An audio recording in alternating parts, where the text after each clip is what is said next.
আসসালামু আলাইকুম।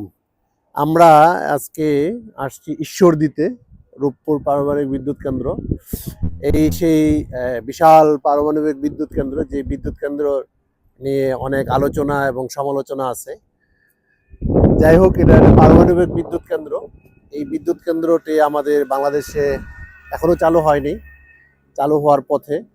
এটা প্রায় বিলিয়ন বিলিয়ন ডলার খরচ করে কিন্তু এই বিদ্যুৎ কেন্দ্রটি উৎপাদন করা হয়েছে। এটি পাবনা ঈশ্বরদীতে। আমরা এখন এই সুন্দর একটি যে ব্রিজ, এই এখানে আছি। এই এখানে হলো পদ্মা নদী। পদ্মা নদীটাও যদি আমরা এদিকে দেখাই, পাশে কিন্তু পদ্মা নদী। তো এই এই সেই পারমাণবিক বিদ্যুৎ কেন্দ্র, যে বিদ্যুৎ কেন্দ্র নিয়ে অনেক কথা হয়েছিল, অনেক আলোচনা সমালোচনা। তো আমরা কিন্তু আজকে এই বিদ্যুৎ কেন্দ্রটি দেখতে আসলাম। এখান থেকে দেখলে মনে হয় যে বিশাল একটা আকৃতির যেই চারটা চুল্লি, এখান থেকে তিনটা চুল্লি দেখা যায়, চারটা চুল্লি যদি দেখা যায় এখান থেকে একটু কম। তো যারা পাবনা বা ঈশ্বরদীতে আসবেন তারা এই বিদ্যুৎ কেন্দ্রটি ভিজিট করতে পারেন। সবাই ভালো থাকবেন। আসসালামু আলাইকুম।